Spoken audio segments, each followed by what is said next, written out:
Welcome, everyone. I'm Dr. Liana Lianov, and I'm the president and founder of the Global Positive Health Institute. And this is our podcast where we talk about everything related to positive psychology, positive health, lifestyle medicine, and much more. And I'm delighted today to welcome Dr. Jonathan Fisher. He's a cardiologist, a mindfulness meditation teacher, and an organizational well-being leader for Novant Health. Welcome, Jonathan.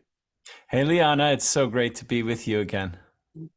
Wonderful to have you. And let's dive in. I would love to hear what first caught your attention around lifestyle medicine, positive psychology, and what I'm now calling positive health.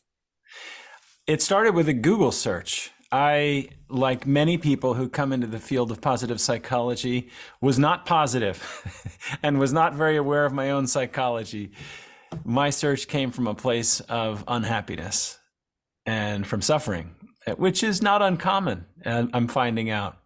And it began a dozen years ago after the accumulation of struggling with anxiety as a teenager and worse as a college student, and then depression, for which I sought help as a college student and a medical resident, and a few other, I would say, real life challenges, personal challenges that put me in a place where I was very contracted, very closed off from the experience of my own life. And at the same time, I was coming out of a very prestigious medical residency at Harvard. I went on to do my cardiology training, and I was then supposed to be a practicing cardiologist caring for usually 2,000 or 3,000 patient visits per year. And I thought it was almost hypocritical that I was supposed to help other people with their heart health, but my own heart was experiencing squeezing when I was anxious, sadness, grief that was unresolved. And so I Googled at my lowest point, how can I be happy again? And lo and behold, it revealed this whole field of positive psychology. And one of the books I came across was by a researcher who had worked with Martin Seligman, Sonia Lyubomirsky, who wrote a book called The How of Happiness. Mm-hmm. And that really got me started on a deep dive into this beautiful field of positive psychology. And the rest is history. Well, you were searching for answers, and not that positive psychology is the answer, but it certainly contributes to our toolbox of ways that we can approach our lives, and then there's just some ongoing research that's happening that's wonderful and expanding, and you and I are linking it to lifestyle medicine, to health with our respective work, and I appreciate that work that you're doing. So tell us a little more about how you're using this professionally, and then we'll get to the personal side. I use the positive psychology techniques, strategies, and principles on a one-on-one basis, and also at scale within an organization with 38,000 employees, physicians, nurses, and APPs. The way I use it in my one-on-one basis is I see patients in the clinic and in the hospital. And as you know, one of the pillars of lifestyle medicine is the idea that the vast majority of chronic diseases that we see are not only preventable, but they're also reversible. And that message of hope is something that I try to bring across to my patients when I see them in the exam room. And what I realize is that hope can only be accessed if we can help people change their behaviors, because it's the behaviors which lead to these diseases and chronic conditions like diabetes, obesity, high blood pressure, high cholesterol. Often there's a very strong behavioral component. And what I've discovered and what you've discovered and what we know is that it's really an ineffective shortcut to simply tell people, here are 10 things you must do before our next visit. It doesn't acknowledge basic human psychology, the fact that we behave the way we do because we have a mind and we have a spirit and we have a heart that drives us to behave in certain ways. And once I recognize that, I now, with each patient, don't start with, well, I want you to do this and I want you to do that and I want you to do this. it starts with a recognition that each person has their own mind, has their own fears, their own desires. And I really use the tools of behavioral medicine and motivational interviewing, and really based in emotional intelligence, which is one of the cornerstones of positive psychology, which is, in a sense, not viewing any of my patients as though there's something wrong with them, but viewing them as all just normal human beings, and how can we get them to the best possible place given their situation. On an organizational level, I ask the question with the team that I work on, and I work on a team called the Office of Wellbeing and Resiliency, where we look after the holistic total well-being, mind, body, and spirit, and try to create a culture of connection within an organization to shift the culture of medicine, to reconnect us. And in that capacity, I've designed a new framework for sharing positive psychology with people who maybe haven't seen it before and want a very stepwise linear approach. And 3 years ago, I introduced what's called the SPACE program, and that's an acronym which we can discuss or I write about in other places. And every month, we discuss a different aspect of positive psychology, and it's a 6-month program. We usually have 150 plus team members from across 2 states on a call, and along with our organization's head psychologist for the residency program, we facilitate conversation and topics of discussion about all aspects of positive psychology. Yeah, it's so needed at every level, and especially with our healthcare colleagues. And so it's wonderful that you have this opportunity to help colleagues and others, and really make this very practical. I think it's common nowadays. There's so much information, of course, on the internet, et cetera, and people maybe have heard of positive psychology or heard of, healthy living and how that all affects our brain and our body. But like you said, the behavioral piece is very difficult, and really digging in and getting to the root, or as you would say, the heart of the matter for each of us is important. And that means having a more in-depth program. And it sounds like that's what you're offering. And if you want to describe a little briefly what that SPACE program is, that'd be great for our listeners who haven't heard about it. Well, I developed it because I couldn't remember all the different aspects of positive psychology. Martin Seligman had one acronym, which was called PERMA, and then later on he modified it and called it PERMA-V, adding V for vitality.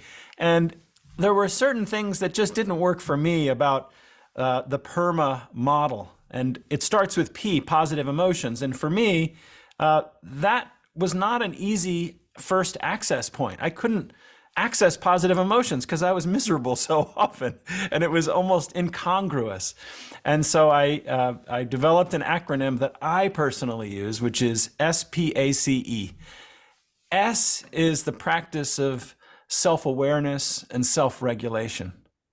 I can't just shift my emotions to something positive without a deep awareness of what's happening right now. And that took many months to actually tap into my own emotions. I didn't have an emotional life, so I thought I had a very cerebral life.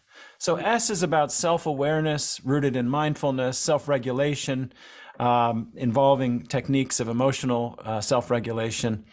P is for positive mindset, which is engaging all of what we know about having a growth mindset, developing optimism and gratitude. And that's kind of the next step for me. Before I take any steps in my life, I want to make sure my attitude is one that's going to set me up for success and help my patients that way. And then I move on to A, which has to do with alignment.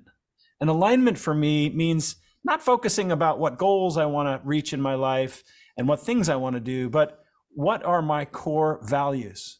What's unchanging? What's most important that's going to help me make decisions day to day? And how can I bring those values into my behavior in every single interaction of every day? And that's what A is. And now we're moving into the fun part for me. In healthcare, we say, well, empathy is everything, compassion is everything. And that didn't quite work because I was, again, miserable, I was confused, I was behaving in ways that weren't aligned. And so once we've done the early work, then we can deeply connect. And that's beginning now with a connection to ourselves. So I begin with the practice and skills of self-compassion and self-trust, so that we really know what it means to treat ourselves compassionately and kindly. And then how do we extend that to others? How do we develop the two types of empathy? How do we put compassion in action with teams? And then lastly, E is kind of like the vitality piece. And for me, that's enthusiasm, which literally is from the Greek entheos, which is like to bring a little bit of the spirit into us.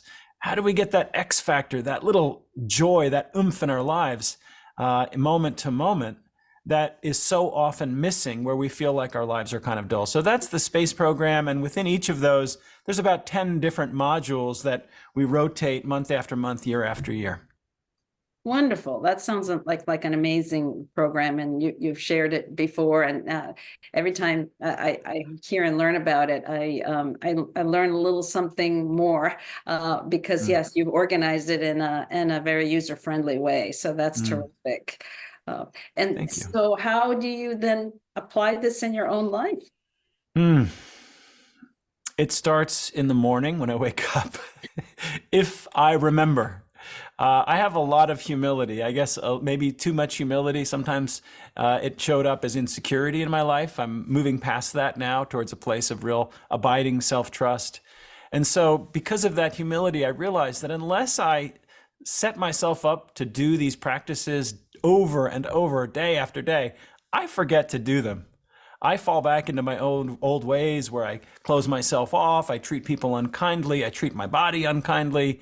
And so for me, it begins in the morning as I'm waking up. If I can just remember to do a little bit of visualization and intention setting. I give thanks for anything, big or small. I remember that I'm loved by someone, and I remember that there are those that I love and can even love even better and more. And then I remember what I'm best at, what my strengths are. And so for me, it's around curiosity, kindness, leadership. And then I visualize myself. I say, okay, when I go into this conversation, whether it's with Liana or someone in my hospital system or my family, I try to see myself showing up with these traits. And really, that's it. Each day, it's that practice. And then that's the first of 3 practices during the day. There's the beginning of the day, and then there's during the day, it's simply about mindfulness. It's about, can I pause long enough when I'm busy to check in to see whether I'm in alignment with what I said I was going to do, with those attitudes, those positive qualities that I wanted to show up with, because I know all of the benefits of them. And then at the end of the day, doing a little check-in and saying, well, how did I do today? Who did I show up as today? That's a very small window into a simple practice that anyone can do to bring these positive qualities into your life. That's terrific because we do talk about being aware and practicing gratitude and looking for the good and looking for our character strengths from within, starting from within. But what I love is that you're really recommending these touch points at the beginning, the middle, and the end of the day. And so I haven't even done that myself, and so now I love that advice. I'm going to try that as well. Awesome. I'd love for us to spend a bit of time talking about your new book. Congratulations. I know it's a lot of work as someone who's been through that process. It's our baby. We birthed and put our heart and soul into it. And speaking of heart, that's part of the title. Tell us. Yes. I have been keeping a journal for the last dozen years on a regular basis of everything that I've been searching for to help me get my life straight, to go from a place of that deeply avoidant, contracted, nervous, anxious, even depressed place, to a place now where I want to live so that I don't have regrets at the end of my life, and I don't want to have regrets at the end of my day. And so I want to live each moment and each day in a way that I can feel okay about, even with all the mistakes. And so I looked at these 2,000, 3,000 notes that I had. And I realized that I wanted to put them together at some point. And then I took on organizational leadership roles and started to get some research data on the impact of these practices that I started introducing.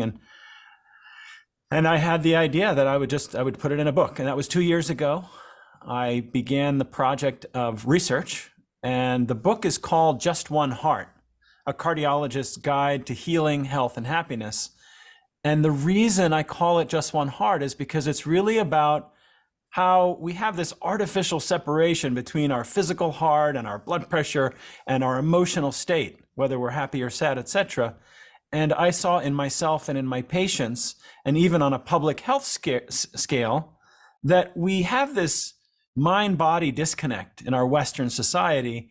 And part of what helped me heal was these Eastern practices, whether it was meditation, practicing yoga. I practiced Tai Chi and Qigong, learned ancient philosophies from the East like Stoicism and Buddhism.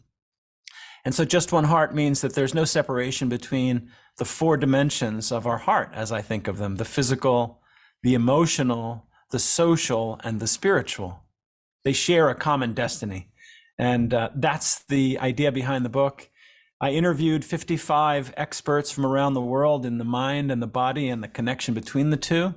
And I've dived way into the research there. And there's, I think, 355 scientific citations in the back of the book, which I reference, explaining how positive mindset versus a negative mindset can affect our heart as well. That's a monumental task. Certainly the literature is massive out there. So to cull it down to some pearls, appreciate that. And I've had the pleasure of having a sneak preview of your book, and there's a lot there. So I think our listeners will find it very useful. And I think that as we are exposed to these kinds of beautiful opportunities and tools to apply for ourselves, it's like what you say, you've got to kind of start from where you're at and then mix and match what will apply for you. And so that's what I love about it, because I mean, you go into a lot of detail about a lot of ways to approach this. And so it's a wonderful, again, opportunity for individuals to be exposed to the full spectrum, and then to pick and choose what will work for them, because we're each, as we say, an N of one, an experiment. We're all unique individuals, and so some things will resonate more than others. And so I love the idea of having that full exposure, and also knowing that it's science-based, and then to say, okay, now let me try this, let me try that, and come up with my own package. And I'm so glad that those pages and pages didn't sit in some back room somewhere, that they're coming to fruition to be shared with the world. Thank you.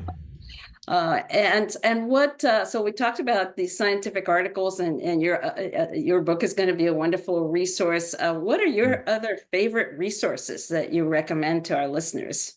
There are the resources that helped me get started.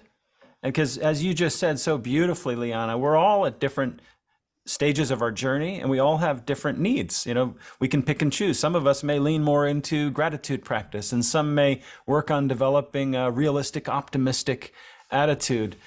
So at the beginning of my journey, I found Martin Seligman's original work, who was the president of the American Psychological Association, very accessible to, especially to a non-psychologist. You know, I'm a heart doctor. And his book, Flourish, and his work on learned optimism and the opposite, was really influential for me. Some of his students at the University of Pennsylvania are on my bookshelf. So I mentioned Sonia Lubomirsky. There's also Tal Ben-Shahar, who wrote a book called Happier, and others. And then a lot of what I'm interested in is the intersection between mindfulness and positive psychology. I don't think you can develop any type of a psychological state without some sort of awareness, some way of relating to your own experience. So I have too many books to count on all forms of meditation. Mindfulness is just one of them. And John Kabat-Zinn is really the place to start there. He's the PhD, originally microbiologist, who, after trips to Southeast Asia in the 1970s, brought back this new scientific secular approach to mindfulness meditation, which now, whenever someone refers to any one of the thousands of research articles, it's really looking at that particular form of meditation. There are good studies on transcendental meditation as well, of course. So those are on my bookshelf. I also am a fan of apps. So there's a good app out of Yale about emotional awareness, emotional self-awareness by Mark Brackett. And there are numerous apps that I like and I recommend to people on cognitive behavioral therapy, which is done with a therapist, but it really, parts of it can be done by ourselves as kind of a new way of checking our thoughts, our worrisome thoughts. So I like to lean on books and apps, and I have YouTube videos and podcasts. How can we forget podcasts? So there's too many to name, thankfully. I've really enjoyed podcasts and enjoyed, that's one of my mental and physical well-being happy spots, is to be able to walk through a park nearby and listen to a wonderful podcast. It's a perfect combination.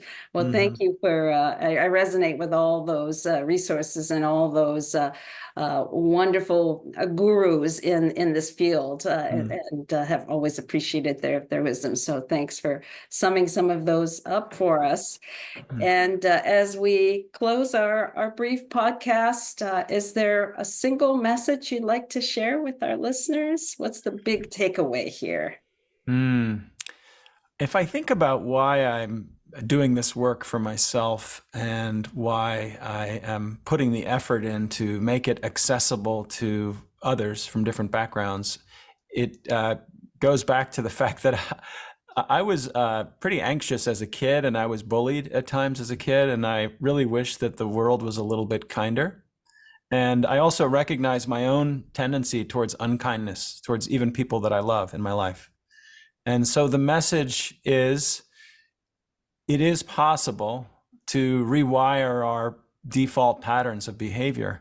If we are anxious, we can maybe work on becoming a little more courageous, trusting ourselves better. If we're selfish, we can rewire ourselves to be a little bit more outward facing. And I think whatever on-road to this highway of life you want to take, it's possible to bring a little more kindness, compassion, and love into your life and notice the benefits on the lives of others. Yeah. Kindness is a key piece, it at many levels, and it helps the other person, it helps us. It's that positivity resonance that the positive psychology researchers talk about. So absolutely, I love that pearl.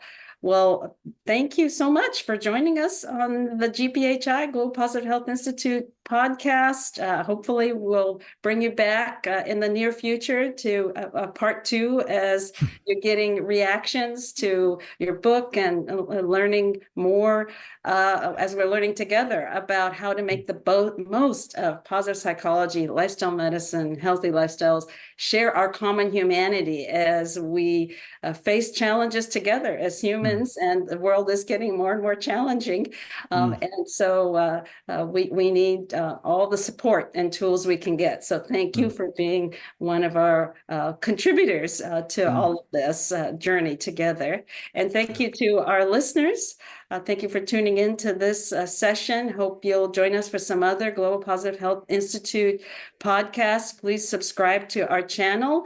And until next time, be safe, be well. Take care, everybody. Bye-bye.